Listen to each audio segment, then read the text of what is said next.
Está no ar, Fernê Bola, com Rodrigo Fragoso e Bruno Nunes.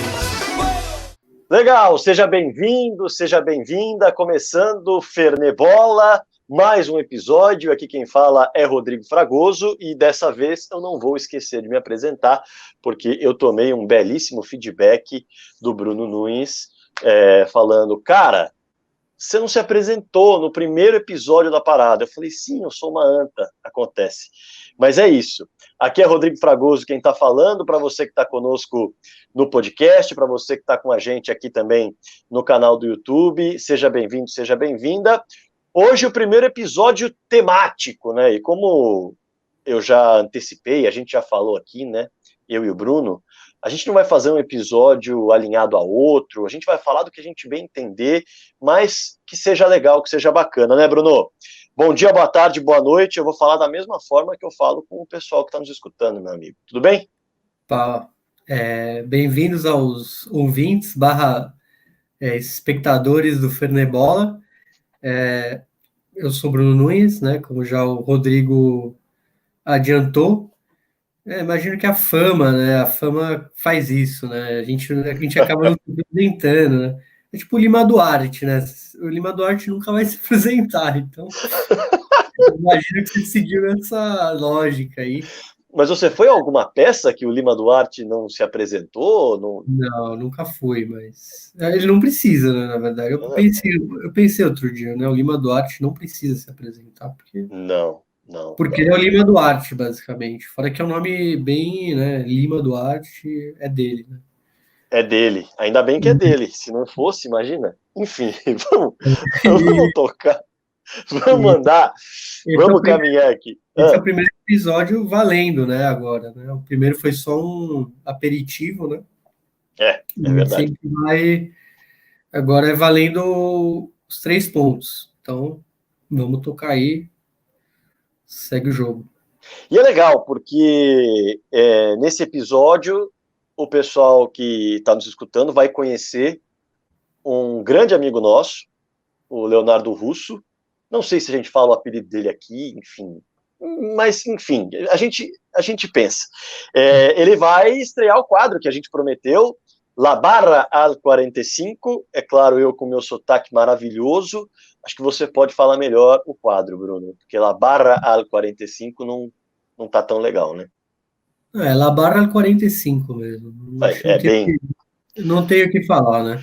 A fluidez que você traz é outra história. Bom, para quem nos acompanha no YouTube, já viu que eu estou vestindo a camisa do Panathinaikos, e tem a ver com o episódio de hoje, e o Bruno está vestindo uma camisa preta que tem a ver com o clima de hoje, porque está muito frio, nada a ver com o episódio. Mas pelo menos agora quem está nos escutando já sabe que eu estou com uma camisa do Panathinaikos aqui. E hoje o episódio... ele vai falar um pouquinho sobre o Sérgio Markarian.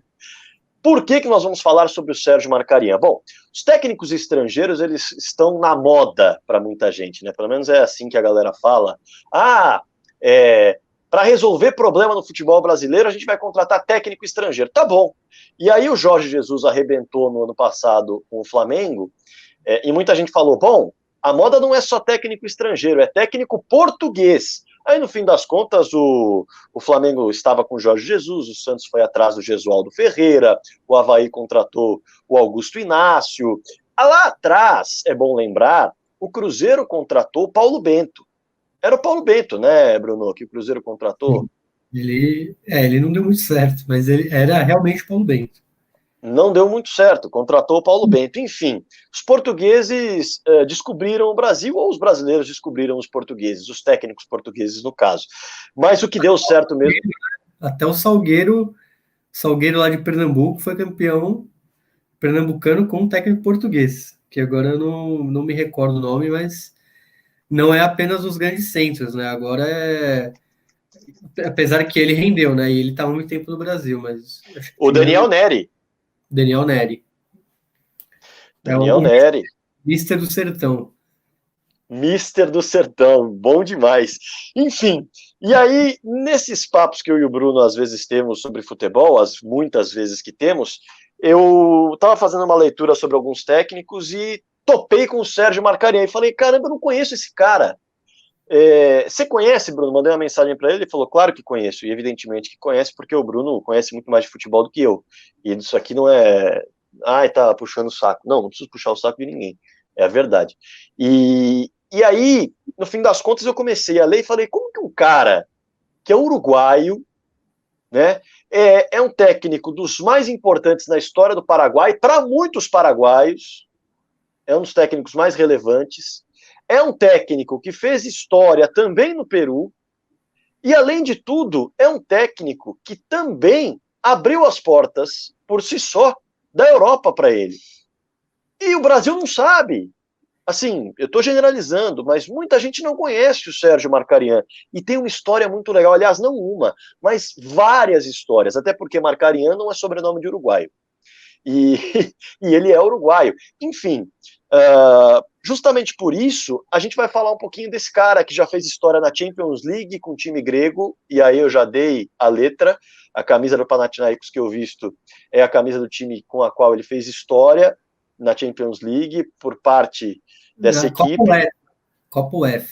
Oh, perdão, Copa UEFA, olha eu me traindo aqui, na Copa UEFA, e a partir daí a gente vai falar sobre isso, um cara que já chegou em final de Libertadores com uma equipe do Peru, um cara que bagunçou o cenário paraguaio, que chegou à seleção paraguaia no pré-olímpico, enfim, muitas histórias legais que a gente vai trazer desse uruguaio que não tem nome de uruguaio porque a família não é de origem uruguaia. Certo, Bruno? Sérgio Marcarian tem uma origem muito diferente. Bom, vamos começar aqui das origens, né, do Sérgio Marcarian, né, as curiosidades. Como vocês percebem, o Marcarian não é um nome típico uruguaio, vamos dizer, não típico uruguaio, porque típico uruguaio seria algo, sei lá, um índio charrua, mas não das colônias que formaram, né, clássicas, né, tipo, normalmente são nomes hispanos ou italianos, né, no Uruguai, até portugueses, tem muitos nomes portugueses no Uruguai, mas ele é da colônia armênia, que é uma colônia que chegou aqui no começo de 1900 para frente, né? Chegaram em um pequeno número, só que aí teve vários acontecimentos na Europa. Acho que o principal deles foi, além da Primeira Guerra Mundial, foi o genocídio armênio, né? Que foi perpetrado pelo então Império Otomano, que hoje em dia é a Turquia. Isso foi entre 1915 e 1923. Então, os armênios vieram em peso aqui para a América, né? Não só para o Uruguai, né? A colônia armênia é muito grande aqui no Brasil, na Argentina e no Uruguai. E o Uruguai tem essa particularidade, por ser um país pequeno, ela acaba sendo muito relevante, né? São cerca de 20 mil descendentes aí, num país com um pouco mais de 3 milhões e meio, acaba sendo uma coletividade muito... que faz muita diferença, é muito importante. E tanto que Montevidéu tem muita coisa relacionada aos armênios, né? Tem grandes estátuas, praças com o nome de armênios, e também tem muitas igrejas apostólicas armênias, né? Que é o tipo de cristianismo que se desenvolveu ali na Armênia. Acho que é uma das primeiras nações a se reconhecer cristã, tipo, na humanidade. Então, tem muito disso, né, na colônia armênia. E o Sérgio Marcarian, se não for um dos nomes mais importantes, talvez ele está ali no panteão, assim, no pódio, né, dos famosos, e a gente pode falar outros nomes, né, o próprio irmão dele, né, que é o Roberto Marcarian, que ele foi reitor de uma das principais universidades lá do Uruguai, que é a Universidade da República. E, além disso, no futebol, tem muitos uruguaios armênios, né? Que um dos mais famosos é o Mauro Gevgiozian, é um nome bem difícil de falar. Ele fez carreira aqui no Chile, no Peru, no Alianza Lima, no Everton de Viña del Mar, jogou na Argentina, no News Old Boys, Temperley. e ele chegou a ser convocado para a seleção armênia recentemente, né? Ele recebeu os passes do Henrique Mkhitaryan, né? Que é o grande armênio, assim, talvez da história, que estava no Arsenal, foi do Borussia Dortmund e etc. Além dele, tem vários outros nomes, né? Um que eu vou citar aqui é o Diego Rossi, que está lá no Los Angeles Football Club da Major League Soccer, que ele é Diego Rossi Maraclian, que é o que dá o direito ele a jogar pela Armênia. Apesar de que parece muito que futuramente a gente veja ele na Celeste Olímpica mesmo, porque ele está se destacando muito ali nos Estados Unidos. E um outro nome, acho que importante que a gente pode falar, é o do Manuel Kioseyan, que é um técnico, já foi técnico do Peñarol, e a gente vai contar até a história do Marcarian no Peru, e ele já foi um sucessor do Marcarian no Universitário lá de Lima.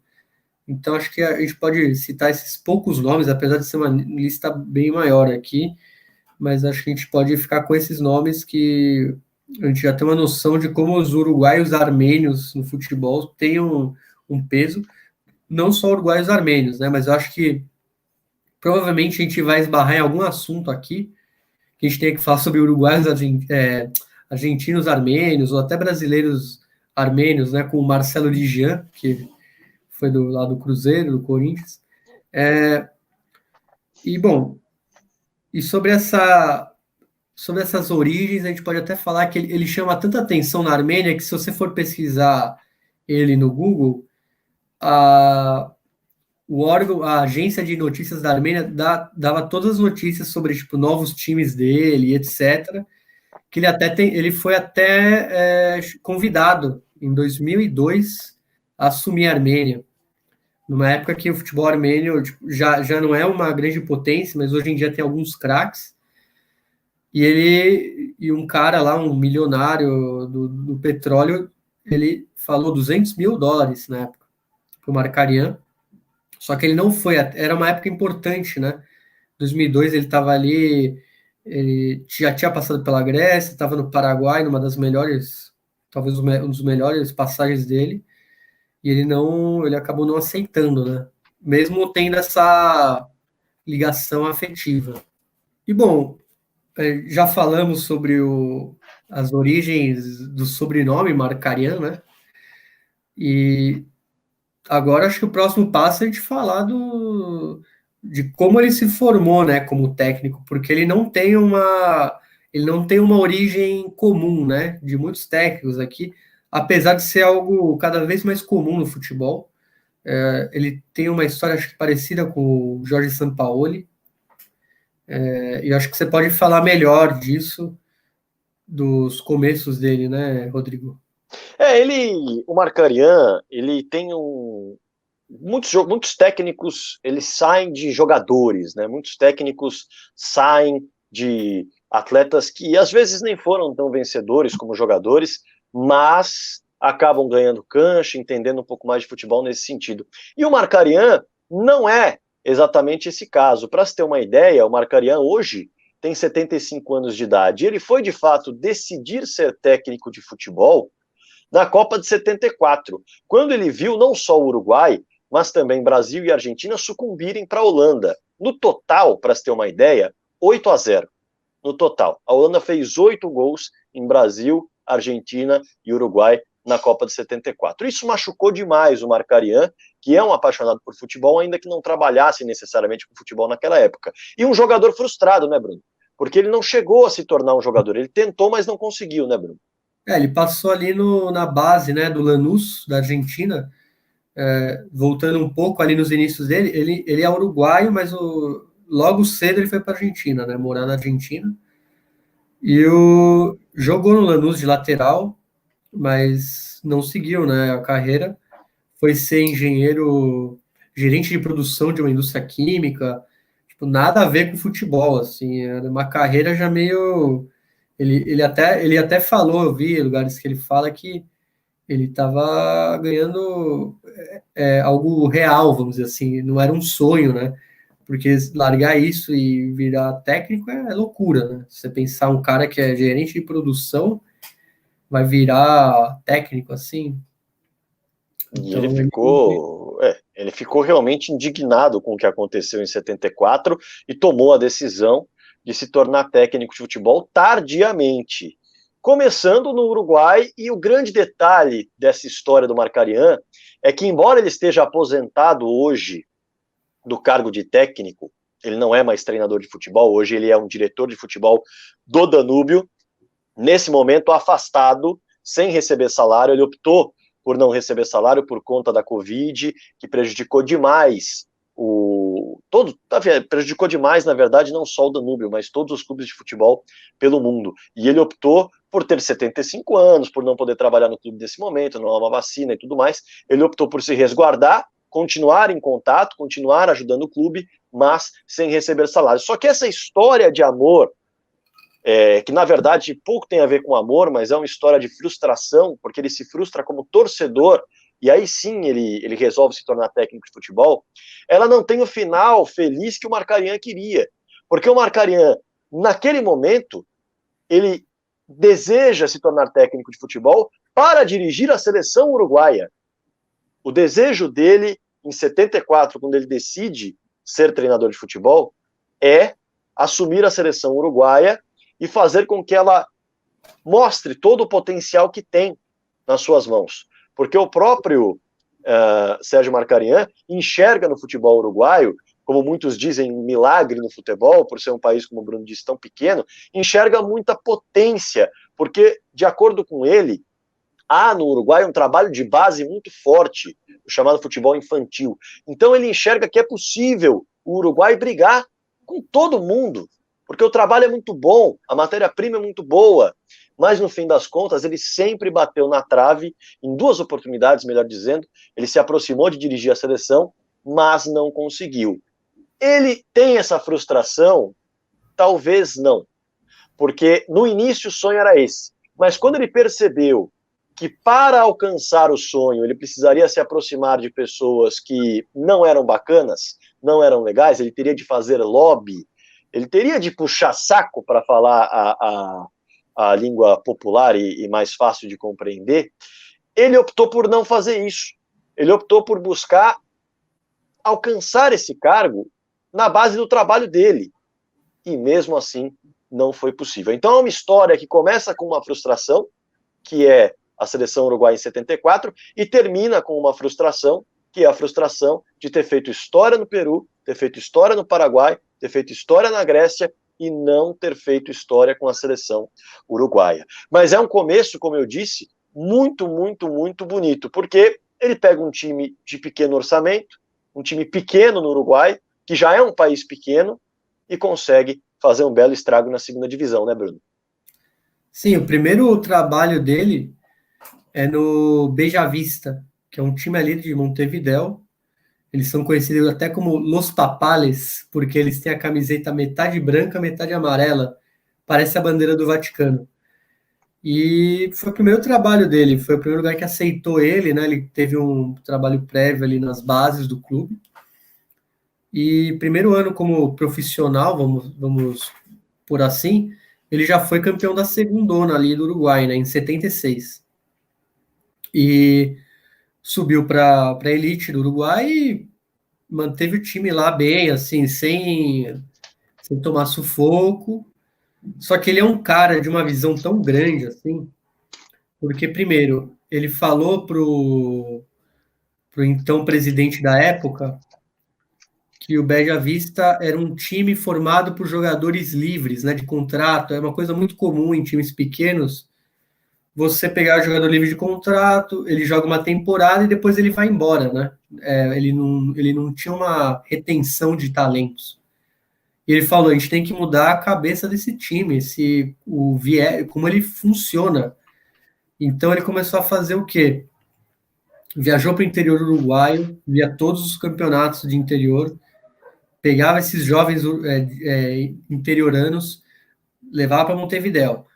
Fortaleceu a categoria de base do Beja Vista e ele fez que o time virasse um time formador, né? que ele tivesse pertenência, que depois a gente vai explicar, na Grécia ele volta a usar esse... E ele falou que ele explica, né, que eu fiz isso há 40 anos atrás, né, lá nos anos 70 no Beja Vista. E continuei repetindo em todos os clubes que eu passei. E aí você vê que ele tinha uma visão tão grande que, assim, o Beja Vista foi bem, começou a formar jogadores e ele falou, o Beja Vista só vai mudar, vai melhorar quando eu sair, porque precisa ter mudança de ar. E ele pediu para sair. E ele não estava errado, porque o Beja Vista foi campeão uruguaio em 1990. Em 81, eles foram pela primeira vez na Libertadores. Então, você vê, ele saiu, o time em tese melhorou. Não é que melhorou, ele deixou uma base pronta, talvez precisasse de um novo ar mesmo, mas ele montou ali uma estrutura que o time conseguiu evoluir a partir dele. Talvez seja algo meio similar, acho que até o que o Bielsa faz. Muitos times dele não ganham, só que aí, anos depois, a máquina inteira está funcionando, está toda azeitada, e os resultados começam a vir, né? De fato. E aí tem a grande curiosidade, né? Nessa experiência ali no Beja Vista, que foi até 79, ele dirigiu um certo zagueiro aí que, talvez como jogador, o pessoal não conheça muito, né? Mas como técnico, não tem nem o que falar, né? Que foi o Maestro Tabárez, né? Oscar Washington Tabárez foi o zagueiro central daquele Beja Vista. E logo depois ele foi o último time dele, né? Ali o Los Papales, e de lá ele virou técnico, né? Foi a primeira experiência como técnico, foi nas juvenis ali do clube de Montevidéu, que joga no José Nassassi. E é legal pontuar isso, Bruno, porque ele não tem uma boa relação com o Oscar Tabárez hoje, né? Isso é o mais curioso. Ele não tem uma boa relação, ele prefere não falar. É até visível que ele tem um problema muito forte com o trabalho do Tabárez e até com a seleção uruguaia, talvez pela frustração de nunca ter dirigido. Mas ele é bem crítico, né, com o trabalho do Tabárez. Muito, muito crítico. O Google dele, basicamente metade da página ele falando, o Uruguai podia ter jogado melhor. Então, exatamente. Se tem né, putz, podia ter sido eu, né? Talvez tenha um pouco disso. Eu acho que tem. Ele até chega a dizer, ele tem um problema muito grande com a imprensa também. O Marcarian, um técnico bem ao estilo Felipão. Mas o Felipão não se arrepende de ter tido problemas com a imprensa durante a carreira, de não ter se relacionado bem e tal.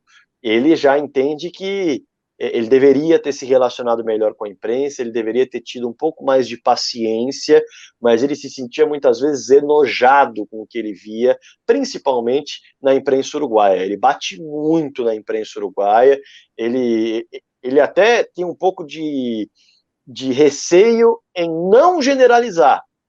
Isso é o que é o mais engraçado. Geralmente as pessoas têm receio em generalizar. Ele não.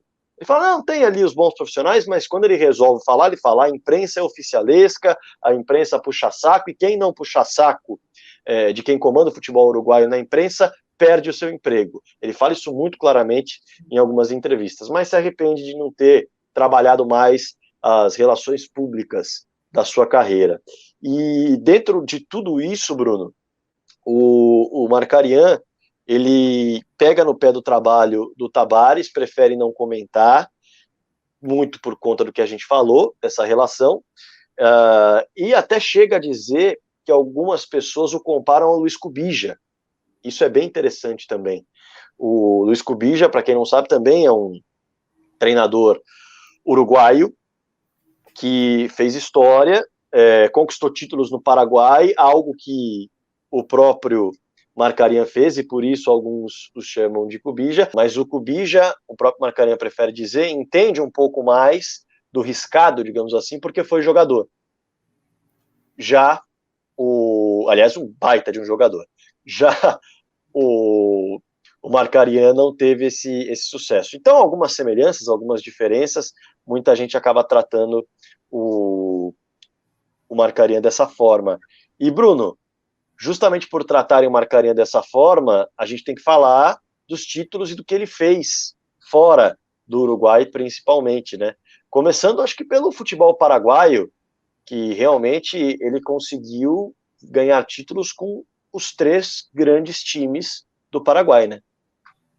Sim, o Marcarian, ele tem uma história muito ligada ao futebol paraguaio. Talvez seja os grandes momentos da carreira dele sejam lá, né? Porque ele dirigiu os grandes times de lá, dirigiu a seleção paraguaia, dirigiu a seleção olímpica, né? Em Barcelona 92.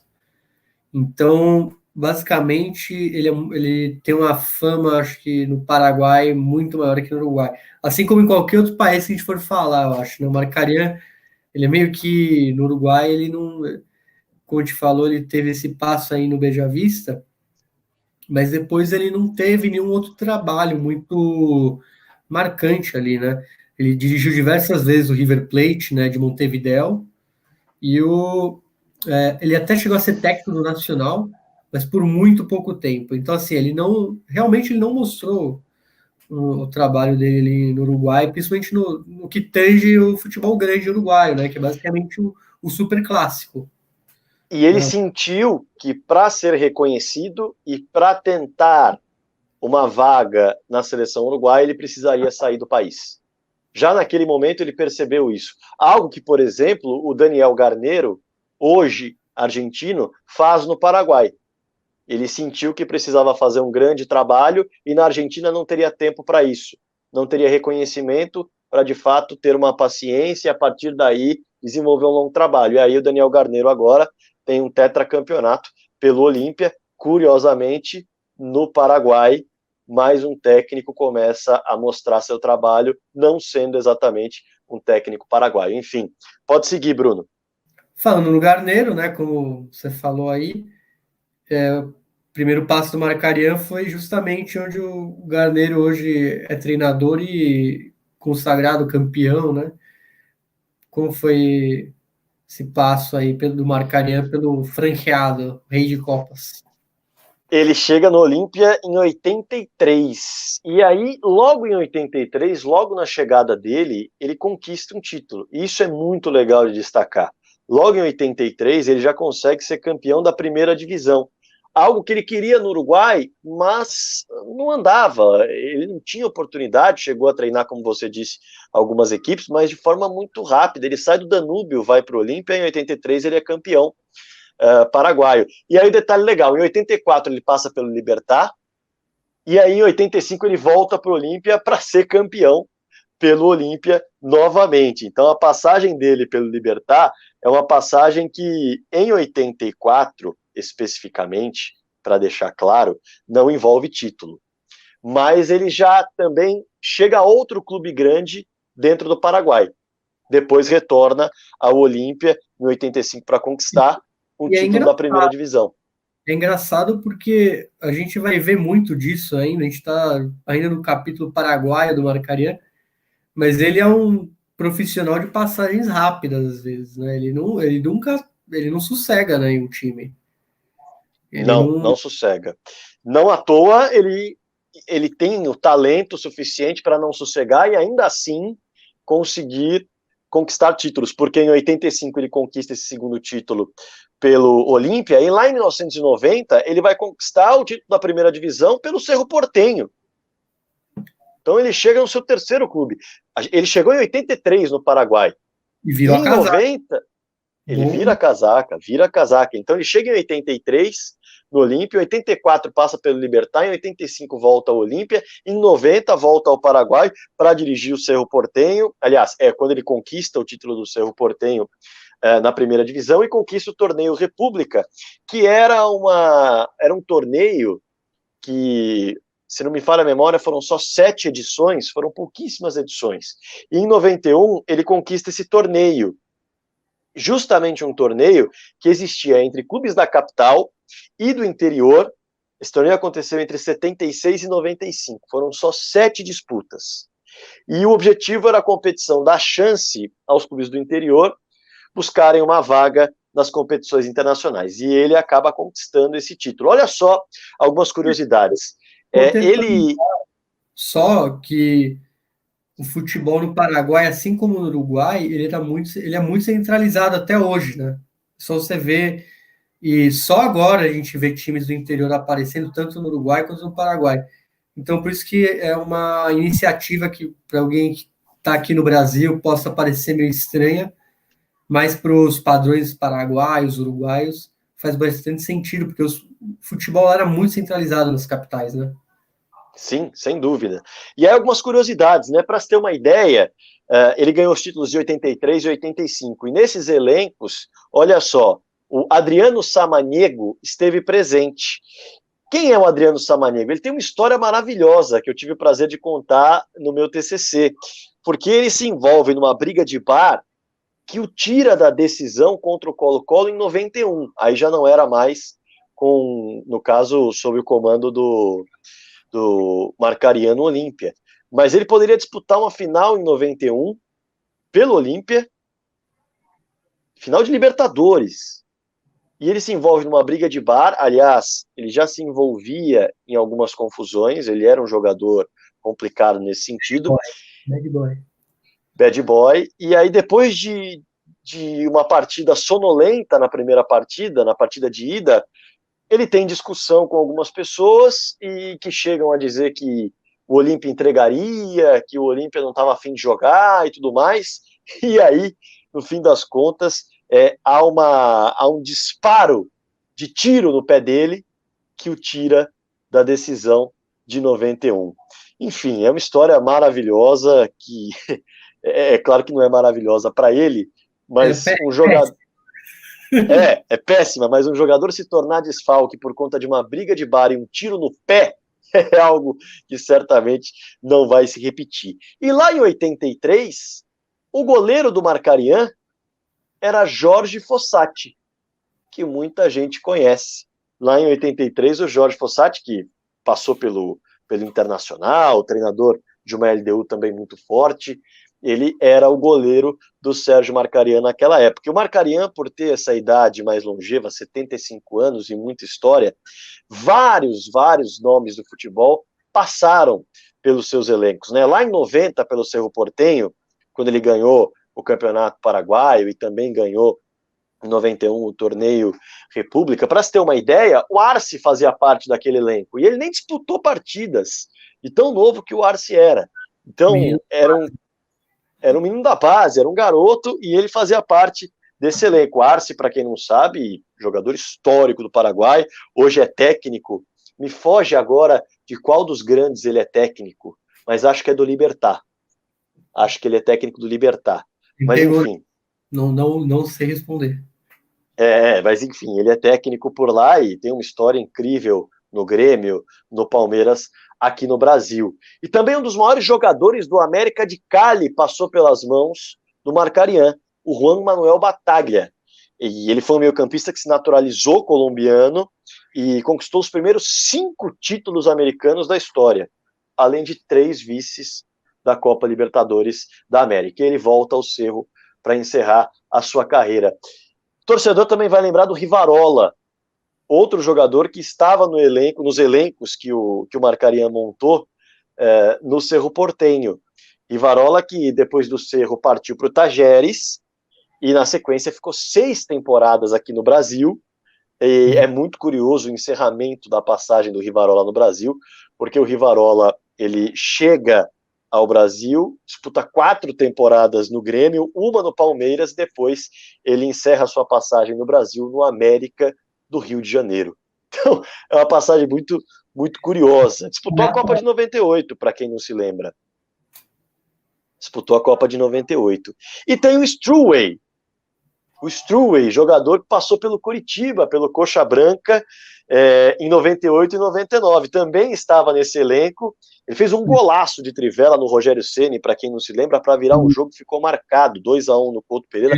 Mais de 50 mil pessoas no Couto Pereira viram esse gol do Struway. O Struway fez parte de um outro elenco importante dele, né? Do Sporting Cristal de 96. Campeão Bem lembrado. Jogou só aquele ano, não chegou a jogar a Libertadores de 97, né, que a gente ainda vai falar, mas o Struey também esteve nesse elenco do Dom Marca, como parte da imprensa chama ele. Don Marca. Então dá para perceber o peso do Marcarian no futebol paraguaio. Além de conquistar títulos, como eu disse, eu falei apenas dos títulos com Olímpia e com Cerro Porteño, nós estamos falando aí de 3 títulos da primeira divisão, um título do Torneio República. Ele também passa pelo Libertad mais para frente. Então, na década de 80, ele faz um estrago com o Olímpia, passa pelo Libertad, passa pelo Sol de América, onde ele não conquista títulos, e aí, na década de 90, comecinho, ele faz um estrago com o Cerro Porteño, e na primeira década de 2000, ele faz um estrago com o Libertad. Em 2006, 2007, ele conquista os títulos da primeira divisão, equipes que tinham, olha só, El Cholo, lembra de El Cholo?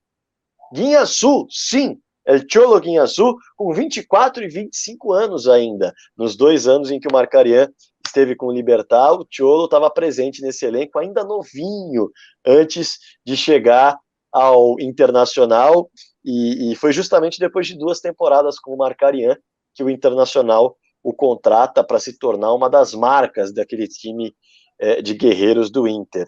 Enfim, jogadores importantes também, o Christian Riveiros, que depois passou por Cruz Azul, o Sunderland, o Kayserispor na Turquia, até desembarcar em 2013, o torcedor do Grêmio lembra bem dele aqui no Brasil, e o Bobadilla, goleiro também, Bobadilla, como queiram, né, que chegou a ser contratado pelo Corinthians em 2010, passou pelo Boca Juniors, Independiente Medellín, também fazia parte desse elenco do Libertad, bicampeão paraguaio. E há um jogador que ainda está em atividade e que o Marcarian também colocou para jogar nesse Libertad e que está fazendo estrago no Paraguai nesse momento. Teve uma passagem pelo Brasil. Agora ele está fazendo estrago. Como é? Exatamente nesse momento ele está fazendo estrago.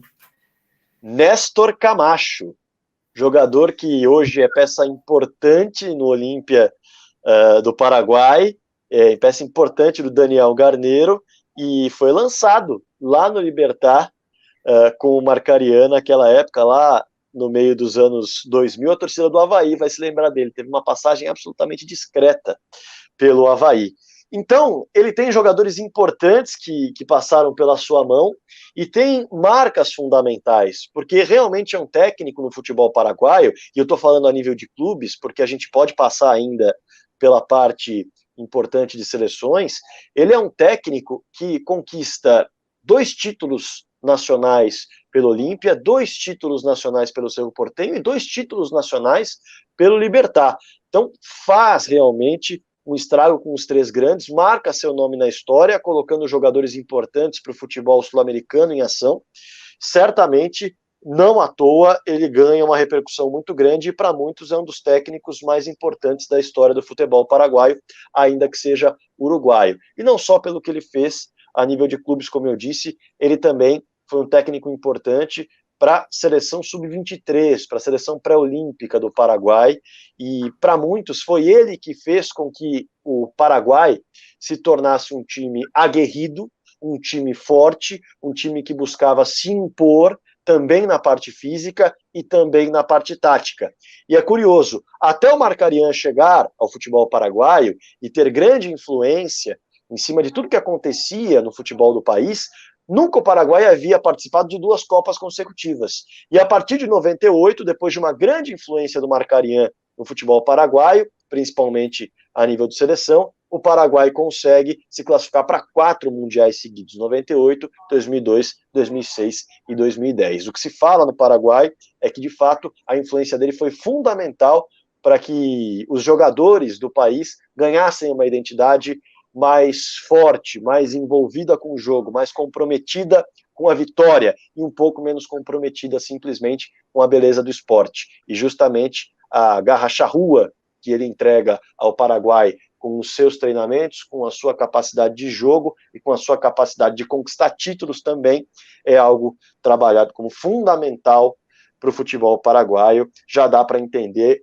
a força que esse cara tem fora do seu país. E nesse período, ele não foi chamado para treinar a seleção uruguaia, e sim a seleção paraguaia, Bruno.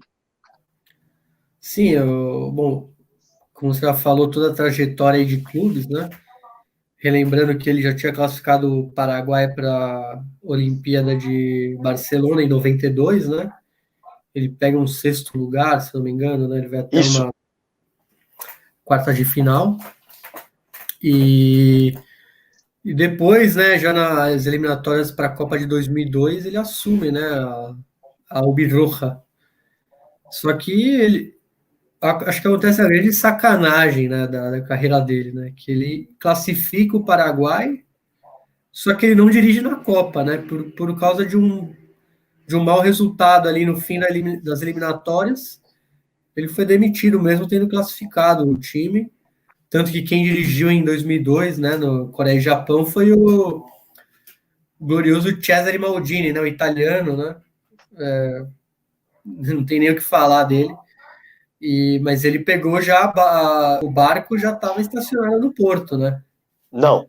Na Copa de 98, você diz? 2002. Ah, 2002, sim. É perfeito. Porque 98 foi Paulo César Carpegiani. Sim, Carpegiani. E, bom, foi uma grande sacanagem, né? Porque tudo que ele entregou, né? Tudo que você falou aí, que ele até, o Paraguai começou a ser um assíduo visitante das Copas, né? Não é, a gente é de uma geração que se acostumou a ver o Paraguai em Copas do Mundo, né? Só que não era uma coisa comum antes, né? Acho que só a geração do Romerito, um pouquinho mais para trás, a gente já tinha visto o Paraguai, mas depois começou a virar uma rotina. E é o que eu falei ali no começo, né? É um cara que ele implanta um sistema tão amplo que às vezes não é ele quem decide, né? O sistema ficou tão amplo que toda a maquinária está girando bonitinho em volta e dá certo, porque ele implantou, né? Ele foi o cara que deixou tudo ali para o pessoal usar depois. E no fim das contas, depois do sucesso em 92 ali na seleção paraguaia sub-23, nos anos 90 é que ele começa a sua trajetória no Peru, no Universitário primeiro, né, Bruno? Depois para fazer uma campanha absolutamente histórica no Sporting Cristal. Sim, o Marcariano Peru assim, colecionou sucessos. No primeiro ano dele, ele chega ali depois de Barcelona 92, né? Ele já ganha o Campeonato Peruano na primeira temporada que ele dirige o Universitário. Só que assim, o Universitário já era um time bem montado. Era um time que vinha de um campeonato já. Ele tinha sido campeão em 92, dirigido por um sérvio, né? O Ivan Brizic. Foi uma época muito comum, assim, de ver iugoslavos, né? Então, iugoslavos no futebol sul-americano, né? Já tinha o caso do Mirko Josic no Colo-Colo, Vladimir Popovic na Colômbia. E ele assumiu ali depois que o Brizic foi campeão em 92, só que começou mal, né? Um pouquinho futebol brasileiro, né? O cara começou mal já. Ah, não importa se foi campeão, tchau. Trouxeram o Ramon Quiroga, que todo mundo conhece pelo jogo ali Argentina e Peru da Copa de 78, do 6-0, né? Que dizem que entregou ou não, né? Mas ele assumiu também por um curto tempo, e aí quem veio resolver a parada, Dom Sérgio Marcarian, que chegou já acachapante. Teve um dos melhores segundo turnos da história do Campeonato Peruano, ele teve um aproveitamento de cerca de 86% de efetividade. Porque, imagina, o time começou mal, como eu te falei, já tinha passado 2 técnicos, ele alcançou o maior rival, a Aliança Lima, e foi o campeão, que aquele elenco tinha como os símbolos daquele elenco era o Ronald Baroni, que é um atacante peruano muito conhecido aqui na América do Sul. Ele é famoso por uma goleada que o Peru deu uma vez no Chile. Tem até uma música para o Ronald Baroni. E tem também o Jorge Amado Nunes, que é um Paraguai, era um argentino naturalizado paraguaio, nacionalizado paraguaio, que era o grande meio o 10, né, daquele Universitário. Só que o que acontece? Depois ele começa a ter essas inconstâncias que a gente já falou, porque ele é todo assim, ele quer tudo direitinho, né? Ele não quer as coisas, vou ficar aqui levando com a barriga. Em 94, ele foi eliminado nas oitavas de final da Libertadores pelo Independiente Medellín. E ele meteu o pé. Mas o que ele fez? Em 95 ele voltou já. E ficou em terceiro lugar. Ou seja, ele começou no Universitário em 93, vazou em 94, voltou em 95. E aí o que aconteceu? Entre 94 e 95 tinha um time muito dominante no Peru. Era o Sporting Cristal, também de Lima, que até para o tema do nosso programa, né, Fernebola, é um time de uma cervejaria, né, muito famosa no Peru, né, a Cristal. E o que aconteceu? Ele assume o time em 96. Esse time já era bicampeão peruano, né, o Sporting Cristal. No caso, o técnico do Cristal era o Oblitas, tipo, lendário jogador peruano, que até por ter sido bicampeão peruano, ele vai para a seleção peruana, né? E deixa o Sporting Cristal sem técnico. Quem chega lá, Marcarian. O que acontece? Marcarian já chega ganhando o campeonato logo no primeiro ano de Cristal, em 96. É um time muito famoso no Peru. Primeiro que tinha, como eu já citei aqui, o Stanislau Struwey, que tinha trabalhado com ele no Paraguai. Tinha também Roberto Palacios, que é um ídolo da história do Sporting Cristal, um jogador da seleção peruana. Ele acaba até sendo depois um desafeto do Sampaoli, quando o Sampaoli treina o Sporting Cristal aqui na década de 2000, lá para os anos 2000. E, além disso, depois, na Libertadores de 97, ele acaba virando um ídolo no Peru, para todas as torcidas, porque ele consegue algo que nunca ninguém tinha conseguido. Ele levou um time peruano para a final da Libertadores após muitos anos, né? O último time peruano a ser finalista de uma Libertadores tinha sido o Universitário de Lima em 72. Então ele repetiu esse feito com um time que, além desses dois que eu falei, o Struwey e o Palacios, já tinham ido para outros países, né? Até pelo desempenho, né, nesse campeonato peruano. Mas quem que estava lá? Acho que uma pessoa que todo mundo conhece aqui, quem estuda mais de futebol, é mais um pouco mais velho, vai lembrar de Norberto Solano, que foi o melhor jogador da Libertadores de 97, mesmo com o vice-campeonato para o Cruzeiro, né? E o Norberto Solano vai para o Boca Juniors depois do Boca Juniors ele vai para a Premier League e joga no Newcastle United. E é um dos grandes jogadores desses últimos anos do Newcastle. É o Sir Nobby, né, como eles se conhecem lá em Newcastle. E além disso, eu fiz uma lista aqui. Ele tinha um jogador ganês, né, o Prince Amoako, foi o primeiro jogador africano a jogar uma final de Libertadores. Tinha se destacado nas Olimpíadas ali um ano antes, em Atlanta, 96. E detalhe, ele derrubou times grandes, né, nessa campanha. Ele derruba o Vélez nas oitavas, com gol nos últimos minutos, lá em Buenos Aires. E vamos lembrar, o Vélez de Chilaver, que na época era, se não era o melhor, era um dos 5 melhores goleiros do mundo. Também, nas quartas, pega o Bolívar. Quem era o goleiro do Bolívar?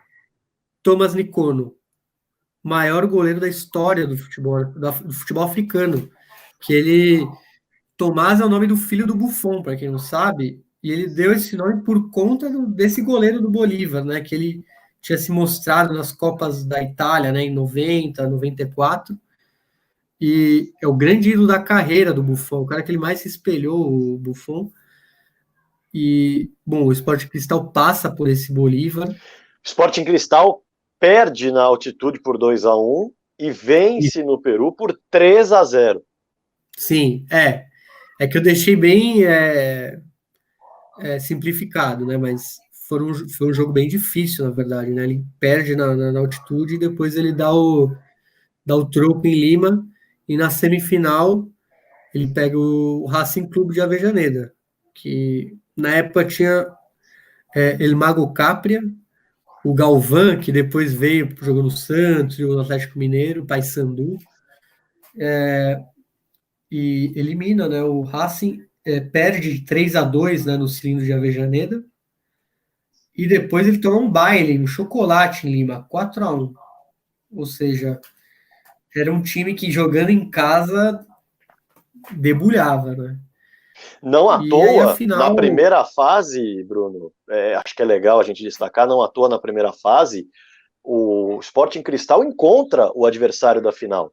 O Cruzeiro pertencia ao grupo do Sporting Cristal, e em Lima, o Sporting Cristal vence por 1-0. Tanto o Cruzeiro quanto o Grêmio. Os dois brasileiros foram ao Peru e perderam por 1-0. Mas aí, jogando fora de casa, o Grêmio venceu por 2-0 e o Cruzeiro venceu por 2-1. Em resumo, o Sporting Cristal chega à final para tirar a prova dos 30. E aí ele não passa na prova porque ele tropeça justamente dentro de casa. E só para contextualizar, naquela época, a Libertadores tinha menos grupos, menos participantes. Então o Sporting Cristal ele passa em terceiro no grupo. Né? O Cruzeiro e o Grêmio passam no primeiro e segundo, né? Fazer a dobradinha brasileira. E ele passa em terceiro, né? Ele não passa entre os dois primeiros. Então isso surpreende mais ainda, porque era um time que chegou lá como terceiro colocado, né, no mata-mata. Quem cai fora é o Aliança Lima. O Aliança Lima, nessa época também os grupos eram regionalizados, né? Então era o grupo Brasil e Peru, no caso. E como você falou, ele tropeça, né, em Lima, né? Na verdade, ele empata em Lima, né? 0-0. 0-0, e no Mineirão o Elivelton faz o gol do título. Ou seja, perdeu, mas vendeu caro, né? Foi 1-0 global. E o Julinho, que é uma história interessante, o Julinho é um brasileiro que jogou muitos anos no Peru, principalmente no Defensor Lima e depois no Sporting Cristal. Tanto que ele se naturalizou e jogou pela seleção peruana. E o Julinho perdeu mano a mano com o Dida, assim, cara a cara com o Dida. Todo mundo Depois de um chute do Solano rasteiro. Sim. Solano chuta rasteiro, a bola desvia, uma falta. A bola desvia na barreira e o Dida defende ali a falta, a bola sobra para o Julinho, ele bate cruzado, o rasteiro, e o Dida faz um milagre com a perna direita, ele evita o gol, que certamente faria com que a final mudasse a sua história, porque o placar ainda era de 0-0. Sim, e aí, só para a gente contextualizar, o Peru ficou novamente no quase, né, na Libertadores. Só foi ser campeão continental com o Cienciano, né, na Sul-Americana de 2003, e depois ganhou a Recopa Sul-Americana em 2004. Que é estranho, né? O Cienciano nunca foi campeão peruano. O único time peruano campeão continental nunca ganhou nacionalmente o torneio. E os grandes de Lima nunca conseguiram os títulos. Temos um outro exemplo recente, né? Agora no Equador. A mesma questão, né? Independente Del Valle não consegue ser campeão equatoriano, mas consegue a conquista da Copa Sul-Americana, né? É um outro exemplo de uma equipe que vai buscar, assim como o Cienciano, a sua taça mais importante fora do país, e dentro do país não consegue buscar essa taça. E aí, depois dessa Libertadores, o que acontece? O Marcaria fica muito querido, porque tem um sentimento de que ele conseguiu levar um time peruano até a final da Libertadores, então ele perde um pouco desse clubismo, assim, tipo, até os torcedores universitários do Aliança Lima começam a gostar dele, porque foi um fato muito importante para o futebol do país, um time chegar na final da Libertadores. E ele fica muito querido. E aí o que acontece? Depois de 13 anos dessa disputa contra o Cruzeiro, ele é chamado para dirigir, né, a seleção peruana, até pelo sentimento que todo peruano tinha com o Marcarian. É uma passagem de 3 anos, né, de 2010 a 2013. Ele já pega uma Copa América em 2011, né, que foi lá na Argentina, e meio aos trancos e barrancos, né? Ele empata com o Uruguai, perde do Chile, ganha do México e passa de fase. Só que aí, ó, começa a coperice dele, né? Já no primeiro mata-mata ele elimina a Colômbia por 2-0, mas com 2 gols na prorrogação. E aí ele cai para o Uruguai, nas semis, né? Que acaba sendo... Eu não sei qual seria o sentimento dele, né? Talvez mais bravo ainda, já que nunca me chamaram para treinar e ainda me eliminaram. Nem para me vingar, né? E, e aí ele pega a Venezuela na disputa do terceiro lugar, né? Por um 4-1, pega o terceiro lugar. Detalhe, é uma posição muito importante para o futebol peruano, porque desde 83 eles não chegavam tão longe numa Copa América. Em 75 eles ganharam, né, a Copa América, e desde 83 eles eram semifinalistas. Além disso, teve o artilheiro, né, que é o Paulo Guerreiro. Outro bom jogador daquela seleção era o Romano Vargas, que fez carreira ali no futebol italiano. Foram 45 jogos, 17 vitórias, 14 empates, 14 derrotas. Claro, teve ainda a eliminatória para o Brasil 2014. Ele ficou em sétimo, não conseguiu classificar, e aí ele pediu as contas. Mas aí vamos lembrar, uma eliminatória antes, o Peru tinha ficado em último lugar. Foi a pior posição da história da seleção peruana. Ficou atrás até da Venezuela, que na época foi a época que a Venezuela começou a parar de ser o patinho feio, né? Então sobrou para o Peru na época. E nisso ele deu adeus, né? E o detalhe importante em relação a essa seleção, muitos chegavam a criticar que o Marcarian queria jogar de igual para igual com o Peru, e por isso ele não conseguiu os resultados. E é engraçado, eu até peguei uma matéria que eu queria destacar aqui, para você ter uma ideia, o Marcarian foi enfrentar a Venezuela e ele colocou nas laterais o Yotun e o Revoredo, 2 laterais absolutamente ofensivos. O meia da equipe era segundo volante, para ver como o time era ofensivo, era o Catito Ramírez, que jogou na Ponte Preta, jogou no Corinthians. Catito Ramírez. E ele era o segundo volante, com Vargas, Farfán, Guerreiro e Pizarro na frente. Vou repetir.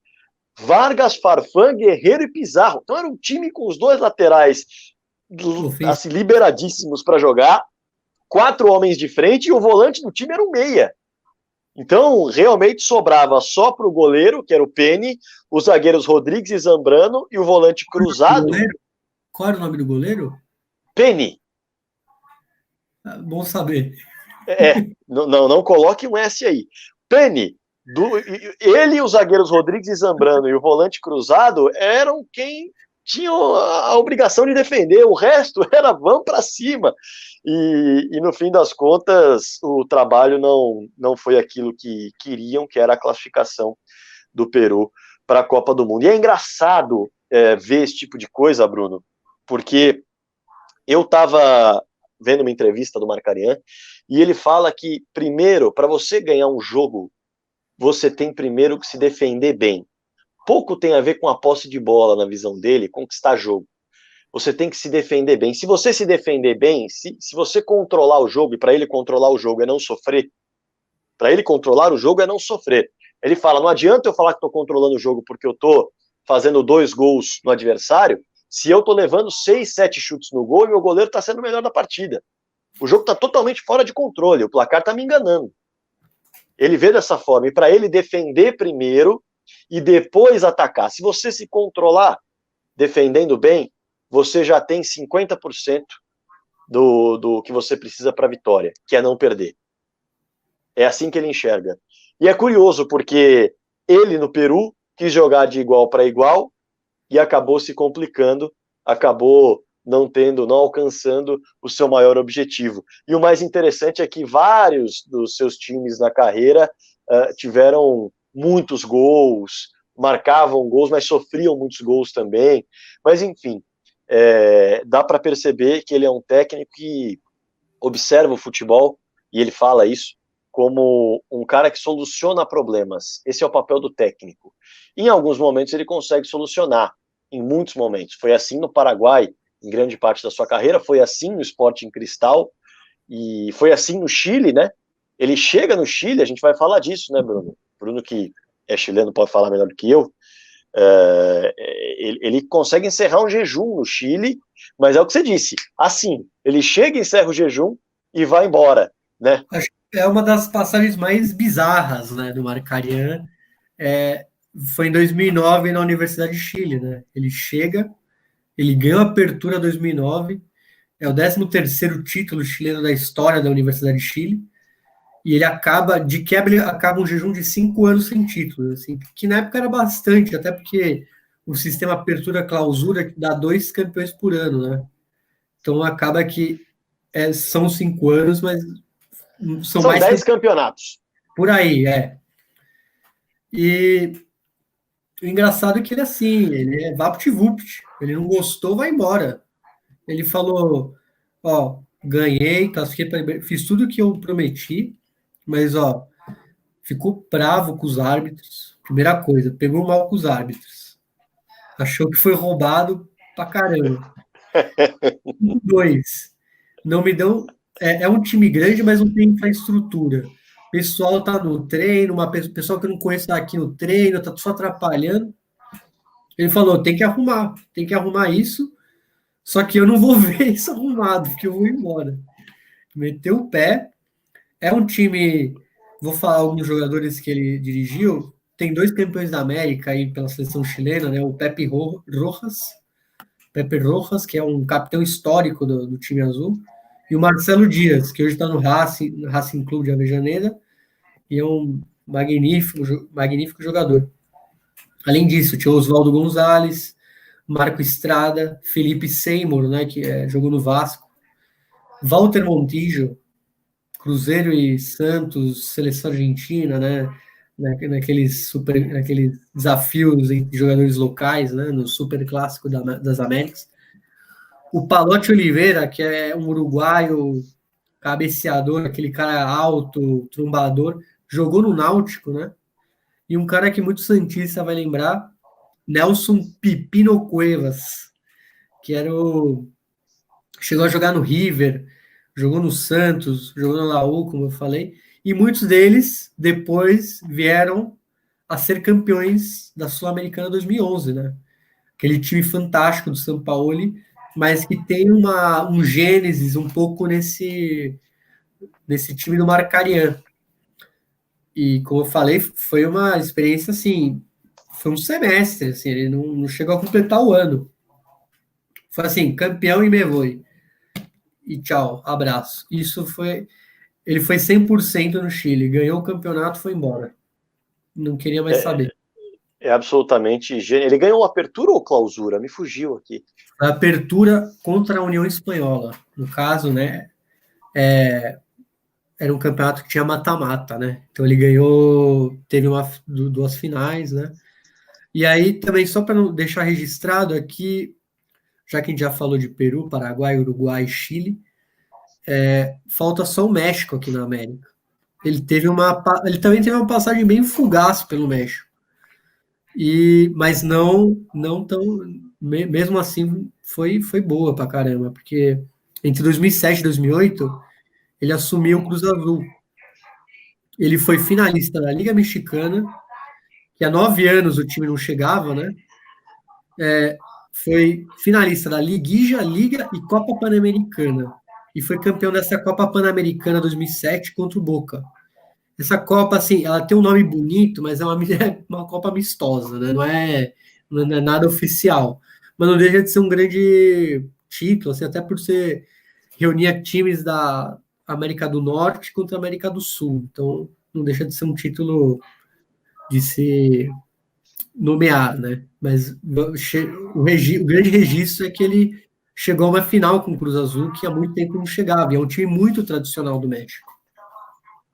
Sem dúvida. E no Chile, ele conquista o título sobre a União Espanhola, sendo que na primeira parte do campeonato, que é de pontos corridos, a União Espanhola acaba com 38 pontos, ele acaba com 31.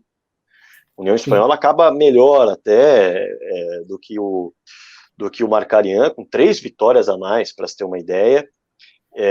Mas no fim das contas, o Marcarian consegue conquistar o resultado. Melhor ataque, melhor defesa. O União Espanhola era melhor, era mais time, e mais uma vez, a cooperice do Marcarian fez a coisa acontecer. Um detalhe, hein? Naquele campeonato, Jorge Sampaoli foi o técnico do O'Higgins. Já estava ali. Primeira página ali, né, do futebol chileno. Já estava na primeira página do futebol chileno, o O'Higgins, que foi o 8º colocado desse torneio Apertura de 2009. Bom, falamos sobre toda a parte da América do Sul, e eu acho que isso mostra o peso que esse treinador tem aqui, o peso que esse treinador tem na América do Sul.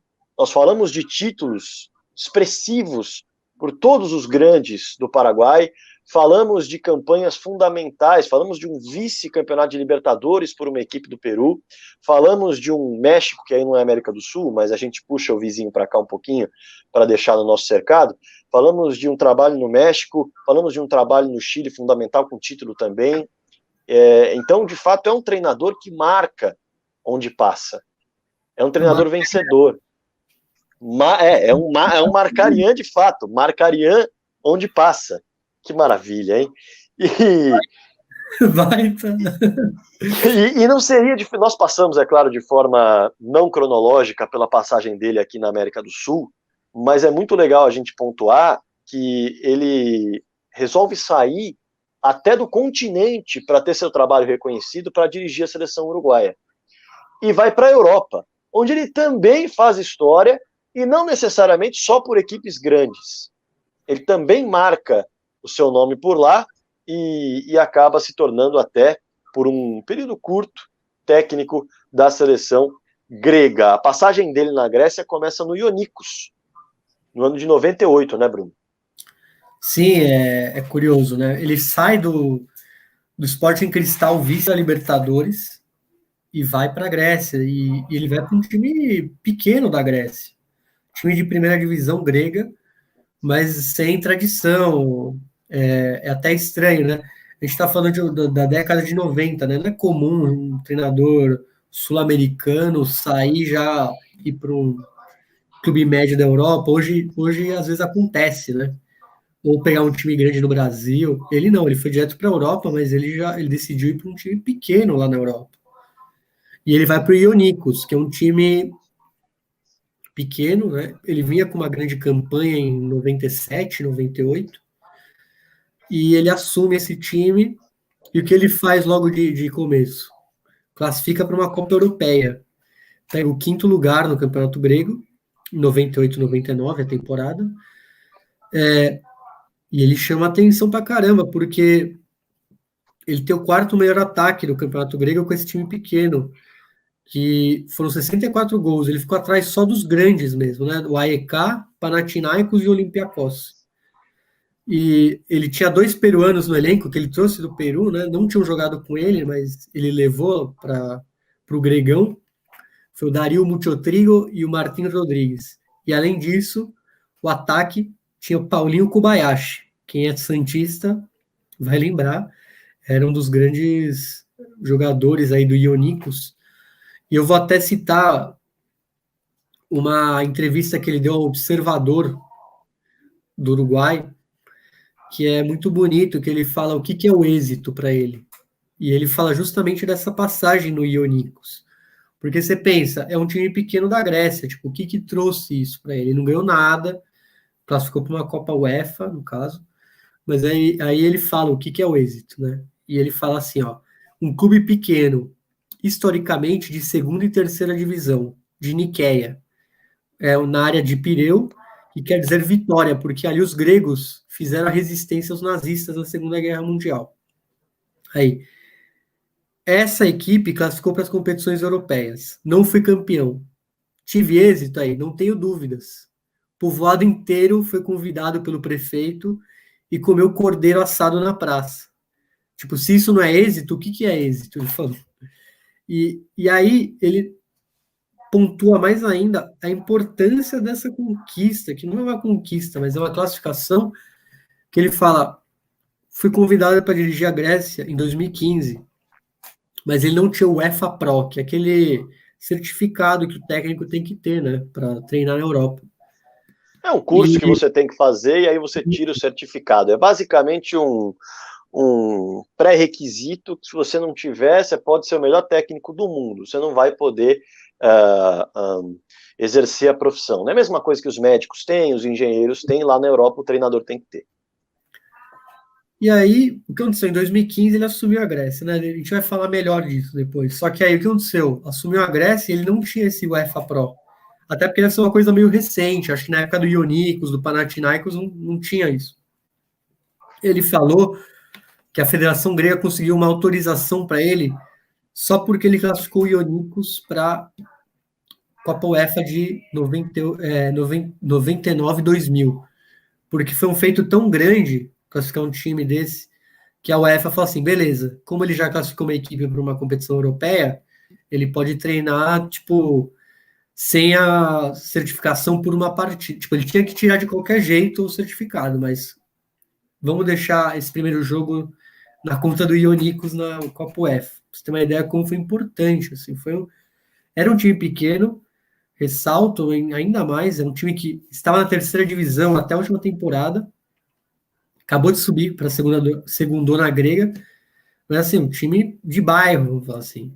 E ele levou para a Copa UEFA. E depois ele fica lá uma temporada, né? Algo que é comum, é o Toko Me Voe, né? Ele faz algo grandioso e vai embora. Acho que ele não quer deixar uma marca ruim, né? Ele fala assim, vou sair no ápice. Não sei, viu, Bruno? Porque a gente vai falar, acho que no final, quando a gente for traçar um perfil dele, mas é engraçado, ele é um técnico que não precisa de tempo para dar resultado. E isso é o que todo técnico pede, e ele não precisa de tempo, ele dá resultado no ano que ele chega. E não é que ele dá resultado no Olímpia e no Libertad e no Cerro Porteño, mas quando ele chega no Ionikos ele não dá. Quando ele chega no Ionikos ele dá. Quando ele chega na Universidade de Chile ele dá. Quando ele chega numa seleção sub-23 do Paraguai ele dá, né? Então é muito curioso, e é justamente esse trabalho no Ionikos que coloca o Sérgio Markarian como uma figurinha carimbada para dirigir a seleção paraguaia, no que a gente já citou, naquele período 99-2002, e acaba deixando... E vai para o Paraguai, né, para a seleção paraguaia. E aí, quando ele sai do Paraguai, volta para a Grécia, né, volta ao Olimpo, né, no caso, e ele vai justamente para um time grande da Grécia. O top 2, né, vamos dizer assim, dos times gregos, que o grande clássico é o Panathinaikos e o Olympiacos. Aí, como está na sua camiseta aí, está trajado de Pana, né, como eles chamam lá. E ele assume lá, e assume na conta muito mais do Ionikos do que ele fez pelo Paraguai, né? Porque ele se fez famoso na Grécia por essa passagem rápida, né? No Ionikos. E o que ele chega lá? Vice-campeão de cara. Porém, claro, contextualizando, um vice-campeonato para o Panathinaikos às vezes não é muito bom, porque o futebol lá é muito polarizado, são 3 ou 4 ali disputando, mas ele foi vice-campeão em um ano em que ele empatou em pontos com o Olympiacos. Ambos terminaram com 70 pontos. Porém, o primeiro quesito de desempate era o jogo... Confronto direto. Como o Panathinaikos ganhou de 3-2, mas perdeu de 3-0, ele perdeu o título nesse saldo de gols no confronto direto. Bom, acho que aí você pode seguir, porque enquanto no Campeonato Nacional talvez não seja um resultado tão legal para um time do naipe do Panathinaikos, na Copa UEFA foi outra história. Pois é, na Copa UEFA o Pana já tinha conquistado um baita resultado, né? No ano anterior, já tinha alcançado as quartas de final, algo que só aconteceu nos anos 70, e voltou a acontecer, 70 e 90, e voltou a acontecer nesse momento, antes da passagem do Marcarian. E aí o Marcarian consegue novamente alcançar as quartas de final e cai justamente para o Porto. Cai para o Porto de José Mourinho. E ele cai para o Porto de José Mourinho de uma forma muito ruim, porque ele conquista a vitória de ida, a vitória na partida de ida, melhor dizendo, por 1-0 dentro do estádio das Antas. Então ele consegue em Portugal a vitória, e a vitória foi tão comemorada e houve um clima tão grande de que o Panathinaikos alcançaria a semifinal, ultrapassaria essa barreira que se tornou que aconteceu na temporada passada, que há uma grande festa dentro do estádio das Antas. Os jogadores comemoram, e aí eu recorro a um livro que eu tenho aqui, chamado Mourinho, a Descoberta Guiada, Criar e Gerir Equipes de Sucesso, que é um livro muito bacana do Luiz Lourenço, um amigo português do Mourinho, que lembrou essa passagem. E o Marcarian houve um recado do Mourinho muito complicado, que acaba sendo verdadeiro. E aqui o Mourinho conta: não estejas aos saltos, que isto ainda não acabou, disse o Mourinho para o Marcarian ao cumprimentá-lo após a partida. E aí ele olha para os torcedores na saída, os torcedores portistas nas arquibancadas, e faz um sinal dizendo assim: calma, e faz assim: tenha outra partida. Enquanto os jogadores estão comemorando do Panathinaikos, estão ali celebrando a vitória mesmo, junto com o Marcarian. E quando ele chega no vestiário, no caso o Mourinho, ele pega os jogadores dele muito, muito, muito abatidos. Os jogadores muito, muito chateados. E no fim das contas, ele chega e fala: isso não acabou. Eu disse isso para o Marcarian no gramado. Nós vamos lá dar o troco na eliminatória, e se alguém aqui não acredita que é possível ganhar lá e passar às semifinais, diga já, porque fica aqui e eu vou para a Grécia com outro jogador. E no fim das contas, o Marcarian tem de engolir uma vitória de 2-0 do Porto de José Mourinho na Grécia, classificando a equipe para a semifinal da Taça UEFA, e depois o Porto seria campeão da Taça UEFA. Portanto, o Marcarian ele consegue vencer dentro do estádio das Antas o time campeão da Copa UEFA de 2003, mas ele acaba perdendo dentro de casa e é eliminado pelo Porto de Mourinho. O Mourinho guarda esse jogo como um grande exemplo da carreira dele de motivação, um grande exemplo de... Esse Porto foi campeão da Champions um ano depois, né? No ano seguinte, o Porto de José Mourinho é campeão da Champions quando ele se torna o Special One, que é o apelido que deram ao Mourinho. E no fim das contas, Bruno, eu acho que isso mostra a força do trabalho do Marcarian, que tem uma grande frustração aí com o Pana, podendo alcançar a semifinal, mas já conseguindo um resultado histórico na Copa da UEFA de 2003, embora tenha perdido justamente para o campeão naquela temporada. Talvez não fosse o campeão, não tivesse perdido, porque ainda conseguiu conquistar a vitória dentro de Portugal, dentro do Estádio das Antas, e se tornou um capítulo muito importante, como eu disse, na história do Mourinho, porque ele usa esse tipo de partida, esse tipo de história, em inúmeros contextos, para mostrar aos seus jogadores de que sempre é possível virar um jogo, sempre é possível se tornar a novidade, se tornar o fato inédito. E o Marcarian faz parte, então, da história do Mourinho também. Não deu título, mas, como a gente já falou aqui, né? Ele é um cara que acaba criando um ambiente para o país onde ele está muito frutífero, né? O que acontece um ano depois do Panathinaikos ganhar? Bruno, antes, uma coisa que eu acho que é legal só destacar para fechar o Panathinaikos. Quarta melhor campanha da história, ao lado de outras 3 de quartas de final. Só outras 2 semis ali, anos 90 e 80, e a final que supera em 70, que supera essa campanha. E aquele time tinha o vou falar aqui os nomes, é claro que eu vou falar de uma forma absurda. Se tiver alguém que é descendente de grego ou que fale grego, me perdoe, mas Georgios Seitarides, o Ângelos Bacinas, o Konstantinos Chalkias, Yannis Gumas e Dimitrios Papadopoulos, esse mais conhecido. Jogadores do PAN que foram campeões da Euro em 2004, com a Grécia. Jogadores treinados pelo Markarian. É o que eu ia falar, que ele acabou treinando grande parte da Grécia campeã da Eurocopa em 2004, né? Além deles, o Nicopolidis também, né? Que muitos acham que parece o George Clooney, goleiro grisalho, né? Tem o Seitarides, que eu já falou, Bazinas, Karagunis. O Karagunis, ele está na Internazionale quando a Grécia é campeã europeia, porém, ele estava no time do Markarian, que foi longe na Copa UEFA. O próprio Fisas também, que depois foi para o Benfica, um jogador meio histórico ali em Portugal. Além disso, o destaque goleador do Panathinaikos é o polonês nigeriano Emanuel Olizadebe, que jogou a Copa de 2002 pela Polônia, mesmo sendo nigeriano. Se naturalizou após jogar muitos anos ali na Polônia.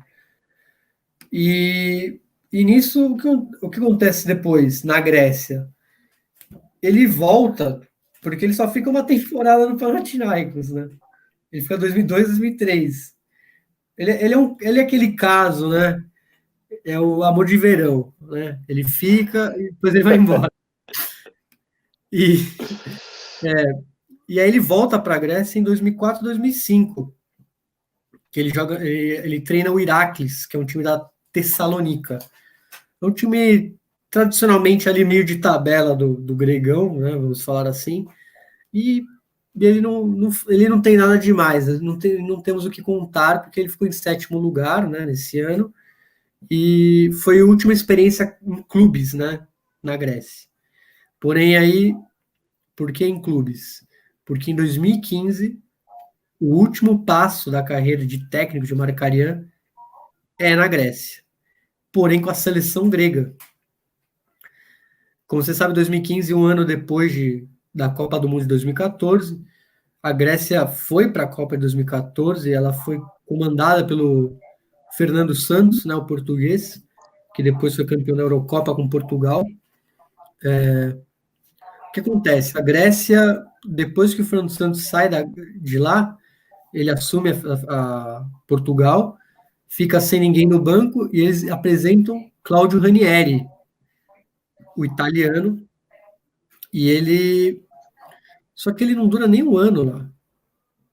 Qual é o grande motivo? O bicho-papão da Grécia, nesse ano, foi uma ilha que é uma dependência da Dinamarca, assim, não é nenhum país independente. As Ilhas Faroe. As Ilhas Faroe ganharam da Grécia em Atenas. Isso foi histórico. E para o Claudio Ranieri foi horrível, porque ele foi demitido, não tem o que falar, tipo, você perdeu para uma ilha minúscula, ali no norte da Europa, demitido, eles contratam o Markarian para assumir a bucha aí. Imagina o que ele ia assumir, porque perdeu da Ilhas Faroe. O que aconteceu? 10 anos depois, né? O último trabalho dele tinha sido Iraklis. Então, 10 anos depois ele volta. E ele só dirige 3 partidas. Acho que esse é o fim da carreira do Markarian, não deixa de ser uma poesia do que ele foi. Assim, ele só dirige 3 jogos. É muito rápido.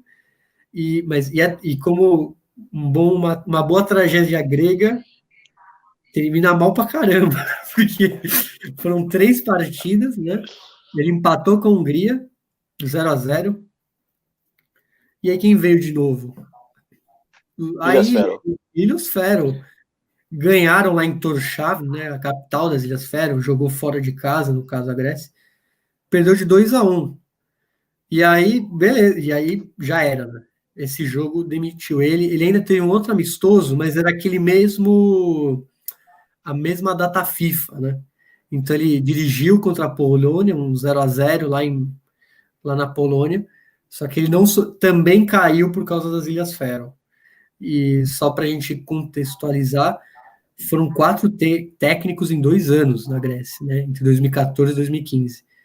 E ela terminou em último em um grupo que tinha Irlanda do Norte, Romênia, Hungria, que no caso se classificaram para a Eurocopa, e a Finlândia e as Ilhas Faroe.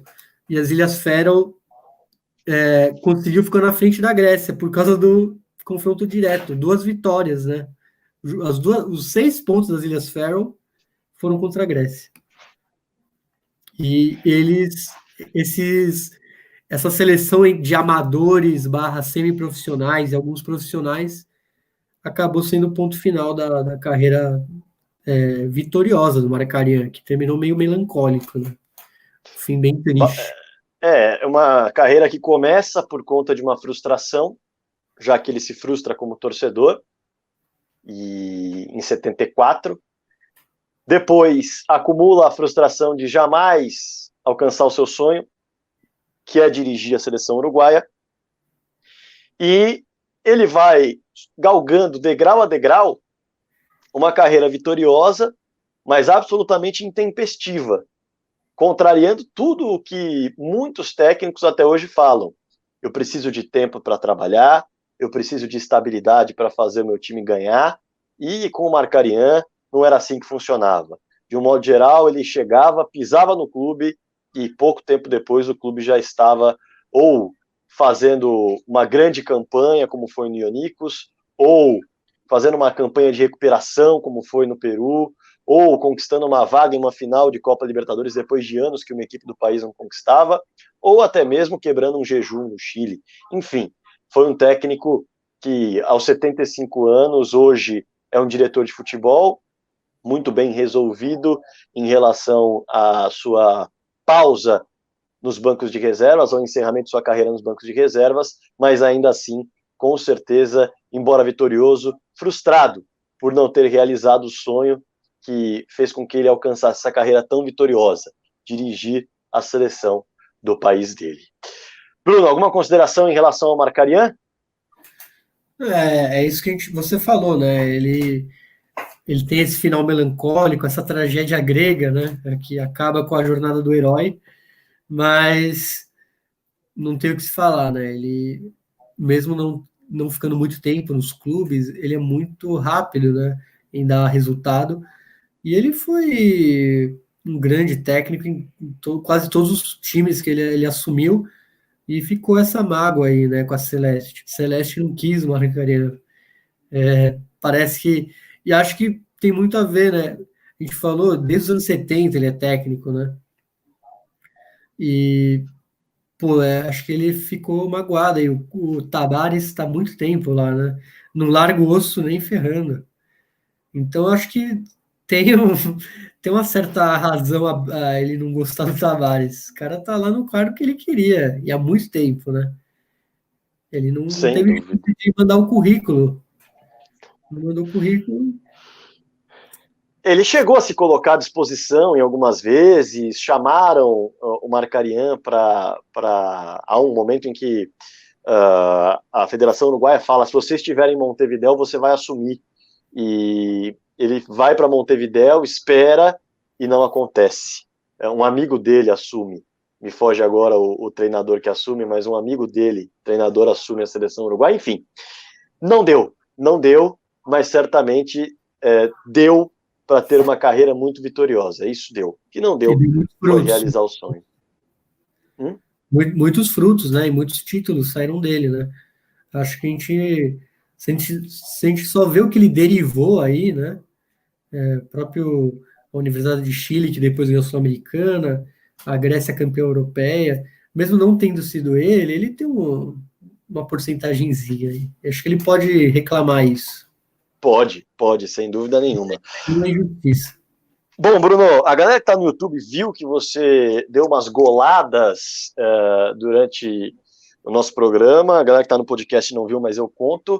E eu também dei umas goladas aqui neste recipiente. Parece um cantil, para quem está nos assistindo, para quem está nos ouvindo, parece um cantil, uma garrafinha linda, que foi o Leonardo Russo, que vem com tudo agora para explicar o que foi esse presente que ele nos deu na sua estreia com La Barra al 45. Mas eu vou deixar você falar antes de soltar a vinheta, porque você fala muito melhor. Bruno Eduardo. Achei que você chamou o Leonardo. Não, você vai falar La Barra al 45, porque é muito La feia a minha Barra pronúncia. al 45. Leonardo Russo com a gente, olha só que legal. Ele já deixou aqui. Parece um cantil, para quem nos ouve no podcast, é uma garrafa num formatinho de cantil, assim, de vidro, transparente, com um belíssimo vidro. Eu sou daltônico, eu não sei que cor, eu acho que é um avermelhado, enfim, mas marrom. Marrom avermelhado. É um marrom avermelhado e todo mundo já sabe como vai. Chegado no apetitoso Fernet Bola! Muito bem! Agora vocês já sabem pela voz dele que ele é a voz padrão do Fernet Bola. Ele não só é meu amigo e amigo do Bruno há muitos anos, como também, quando vocês ouvem a vinheta, ouvem a voz deste lindo, maravilhoso Leonardo Russo, que eu amo tanto do fundo do meu coração e está com a gente. Não está com a gente à toa, nessa parte mais gastrobar do nosso Fernet Bola, como ele vai sempre trazer alguma dica, alguma sugestão, alguma história envolvendo o nosso tema. E para estrear, nós falamos de Sérgio Markarian, que, como você viu, Léo, tem uma carreira maravilhosa, viajou por vários países.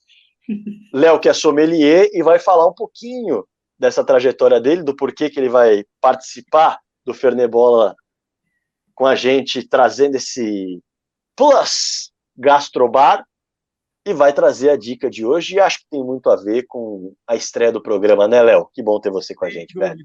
É um placer estar aqui no Fernet Bola.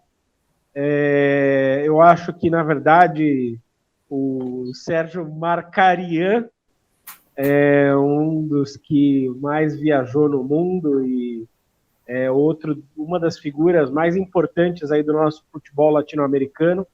E eu acho que, além dessa figura importantíssima aí para a nossa cultura latino-americana, como um todo, né? Como um todo. No final das contas, o Fernet, ele também viajou muito, né? E o Fernet, ele foi essa primeira brincadeira que eu quis trazer aí para vocês, tanto para a gente poder beber junto aí, poder trocar uma ideia junto e tal, direto do QG aqui, da Boiú.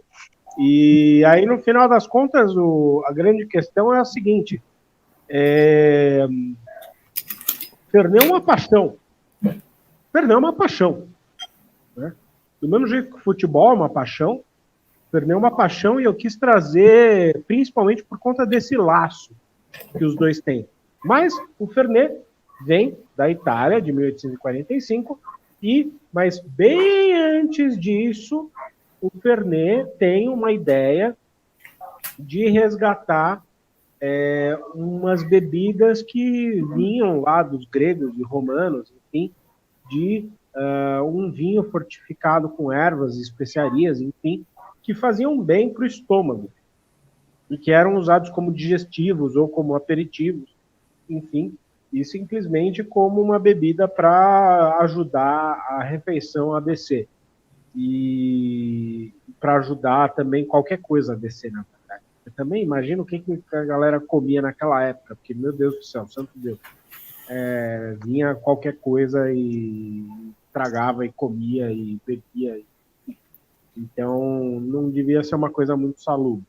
Então, era mais ou menos essa a ideia. Agora, depois, na Idade Média, aí a galera bebia qualquer coisa e aí o vinho era uma das poucas coisas que tinha de salubre, né? Coisas que dava para beber, e aí era isso que eles bebiam. E aí vinho com especiaria, com erva e etc. também era a mesma coisa. E o Fernet nada menos, nada mais do que vinho fortificado com especiaria e um monte de erva.